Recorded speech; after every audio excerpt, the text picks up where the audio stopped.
as we are ripping through a Thursday edition of the show. You know, everybody wants to be healthier. Everybody wants to work out. Everybody doesn't like it necessarily, but we all know we need to do it. So if you could work out as efficiently as possible, I think that that's something we all strive to do. And joining me now, primary care physician, Dr. Cara Villanueva. Good morning, Dr. Villanueva.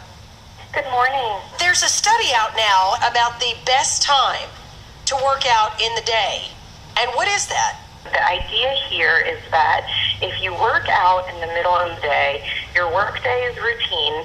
If you take your lunch break as an opportunity to work out and get some physical activity, you're more likely to meet the minimum requirements of 30 minutes of exercise a day, 5 days a week. Is it more effective, or is it simply because you're more likely to do it before, when you get home from work at the end of the day, you're tired and you think to yourself when you get up in the morning, I'll go to the gym after work. But then by 5 o'clock, 5:30, you're tired, you don't want to do it.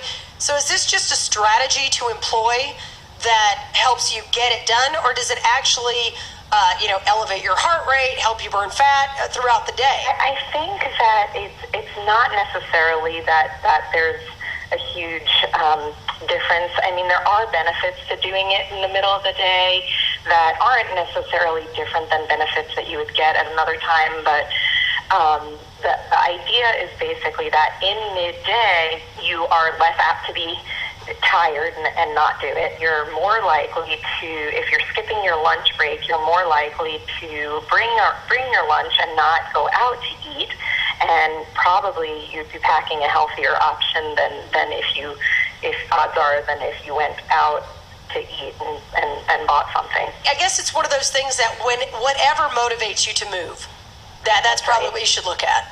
That's exactly right. The message I think behind this is more that there are ways to get creative. Most people feel like, man, I don't have time to work out. I work all day. I already get up early. I'm tired when I get home. I just don't have the time to begin working out. So the idea is, I think, to be more cognizant that you can fit in workouts in creative ways. And even in the middle of a work day, you don't necessarily have to go to a gym and spend an hour working out at the gym. But there's all sorts of stuff that you can do from simply walking around, with the intention to increase your heart rate should always be the goal. So even if you do like a brisk walk for a minute with the intention to get your heart rate up, an easy way to know that your heart rate's up is that you should be getting out of breath.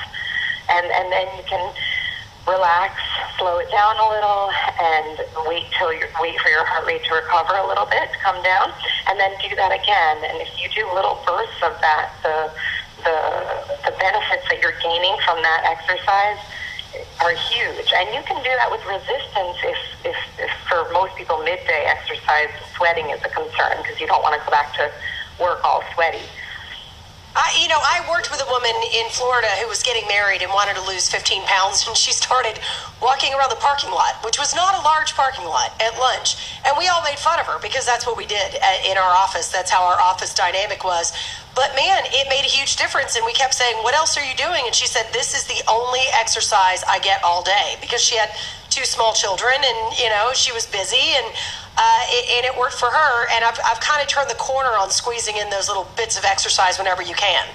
That's right. And the added benefit of sort of the middle of the workday is that it can be, not that this happened in the situation you're describing, but it can be a community event, so you can kind of talk and regroup. Some leaders of corporations are doing it and trying to keep it as informative time. You can walk as a group and have question and answer series while you walk, and to have the benefits of group support have been shown over and over again in studies, that the results are always much better than if you tackle these kind of things on your own.